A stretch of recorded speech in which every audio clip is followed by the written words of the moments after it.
Hi everyone. Sometimes a single patrol, recorded only in logs and personal memory, raises questions about what may exist far below the ocean floor, far from shipping lanes and familiar maps, in places no one was supposed to notice. This video is meant for calm, immersive listening, a chance to slow down, relax, and quietly think about what might exist far below the surface. Listen carefully while memory still holds its course. My name is not the one written in your files, but for you, I am simply a former commander of a United States Navy nuclear submarine. This old house on the New England coast shakes in the wind the way a sailboat does in rough water, and the doctors say I do not have much time left. I have nothing to lose anymore.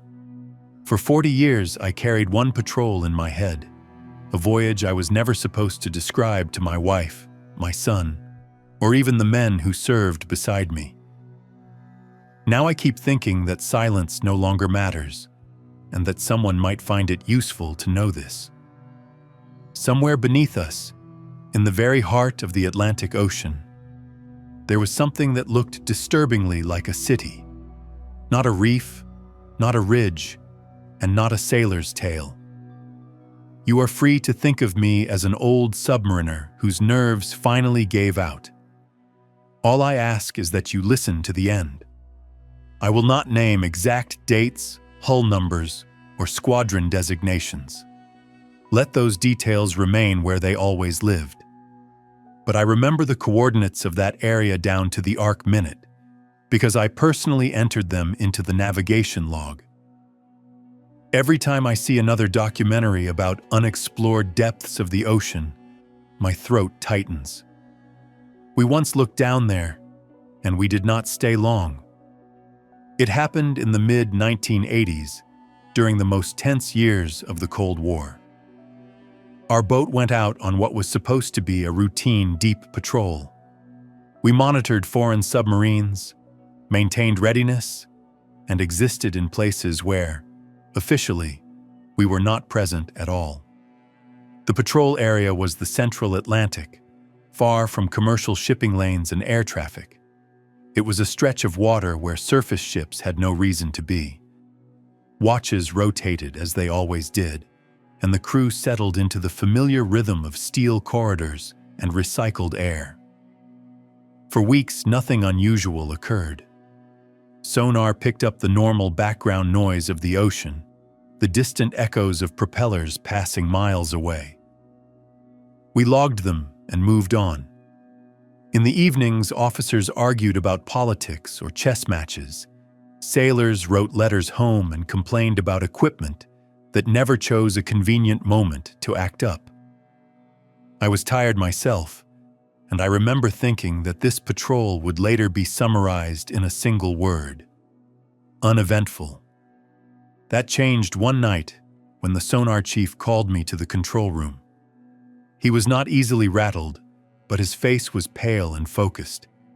He said, "Captain, there is a wall of returns beneath us, not a ridge, not a seamount. I have never seen anything like this."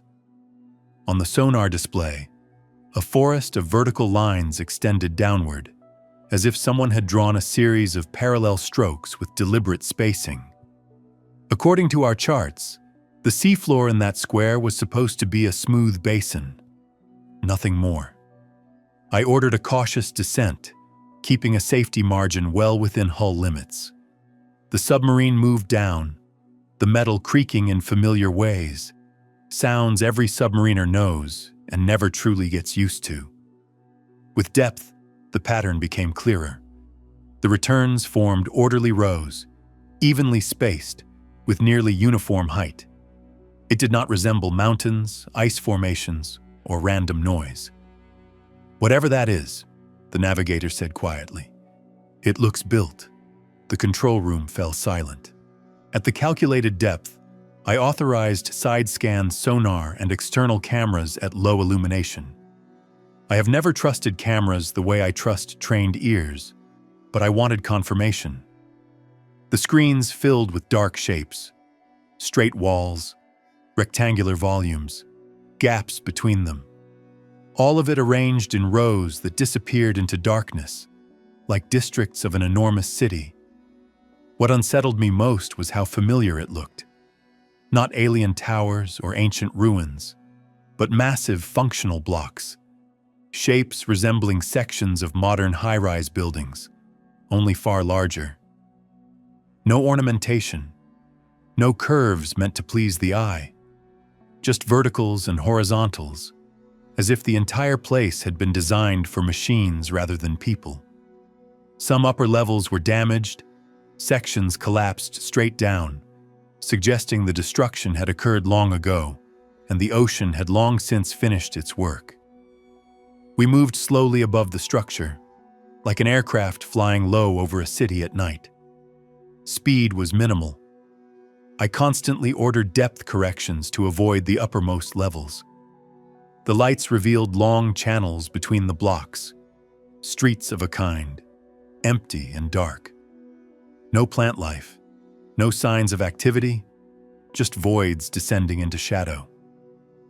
Occasionally, the beam caught a detail, a rounded dome like a storage tank, an arch spanning a gap reminiscent of a bridge between towers. At one point, the camera captured a wide open space, something that could only be described as a plaza. In the center was a shaft, like an elevator well the size of a football field, surrounded by rows of identical openings. I found myself imagining other beings moving through this place once, ascending and descending through those shafts, while our steel hull drifted above their abandoned capital.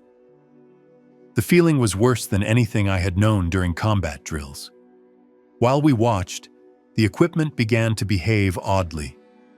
One auxiliary gyro compass flickered, its heading shifting several degrees before correcting itself. A remote depth sensor dropped offline and then came back, as if something outside had briefly interfered with the line. I glanced at the clocks. The time in the control room was about 30 seconds ahead of the chronometer in the conning tower. In a closed system, that kind of discrepancy pointed to more than a simple glitch. The executive officer murmured, "Captain, it feels like there is a field down there, like the place is still doing something." At that moment, the submarine drifted slightly, pulled toward one of the massive structures. On the nearest camera feed, the corner of a building was approaching the hull far too quickly. Hatches, antennas, everything was suddenly too close. We had seconds to decide. I ordered full reverse and a rapid climb. Later, the engineers told me they had only seen that power configuration during emergency ascent drills. The hull vibrated, men grabbed handholds, loose items fell from shelves. On the screen, the corner of the structure passed just a few feet beneath our keel. For an instant, I was certain we were going to scrape unknown stone with steel. Somehow, the boat broke free. Within minutes, the dense pattern faded back into a vague anomaly. I ordered us to a safer depth and out of the area. No one argued. Every man pretended to focus on his instruments, but we all understood we had encountered something we did not have language for. After the patrol, our route was shortened without explanation, and we were ordered back to base early. Waiting for us was not just the usual review team, but civilians whose expressions were immediately recognizable to anyone who had served. All recordings were collected, camera footage, sonar logs, even personal notebooks from senior officers. The stated reason was analysis of equipment performance under complex oceanographic conditions. No one asked us what we had seen. I was handed a non-disclosure document that included a line about avoiding interpretations of anomalous sensor data. A junior officer who tried to argue that the readings were not noise was transferred ashore for medical reasons a few months later. Whether he was truly ill, I never learned. The submarine stayed in service. I did not return to that region again. Officially, coincidence. In practice, a quiet way of moving an inconvenient witness aside. Years passed. The country changed. The fleet shrank. Ships were dismantled. I retired and moved into this house, learning to live without steel bulkheads and sonar hum, listening instead to old floorboards creak. Occasionally, I ran into former crew members at reunions or clinics. We talked about storms, mishaps, funny moments. But whenever someone cautiously mentioned that square in the Atlantic, the conversation died instantly.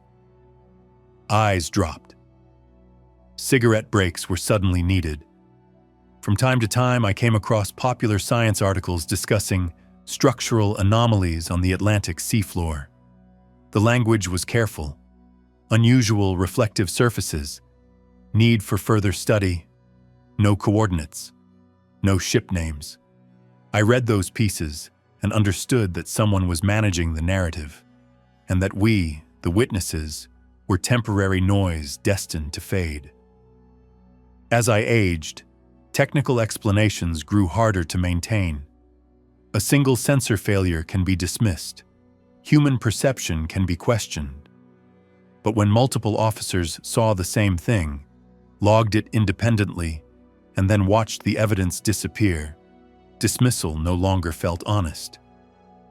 I began to think about ideas that are rarely spoken aloud, that perhaps we were not the first civilization to build tall structures on this planet. If beneath the center of the Atlantic, there truly lies a drowned megacity, built according to architectural logic we recognize, then Earth's surface must once have been very different. Oceans shift, land sinks, civilizations vanish. We may have glimpsed only one trace and then looked away, like someone who accidentally reads another person's diary and is frightened by what they find. You are sitting across from me now with a recorder running, probably already considering how to edit this so it does not sound ridiculous. I am not asking you to believe every word. I am asking you to imagine one thing. What if depth, like borders, is only a convention? What if beneath numbers like 16,000 feet, there is more than sediment and rock? What if there is the result of a choice made long ago? To go down and leave the surface to us. You can call me an old sailor whose mind was shaped too long by the sea. Just remember this. While we argue about space and distant planets, there may be cities beneath us, waiting in the dark. Perhaps it is safer not to look too closely. Safer for careers. Safer for institutions. Safer for our sense of history. But sometimes, late at night, I wonder if something down there knows about us as well, and is simply waiting for us to come closer.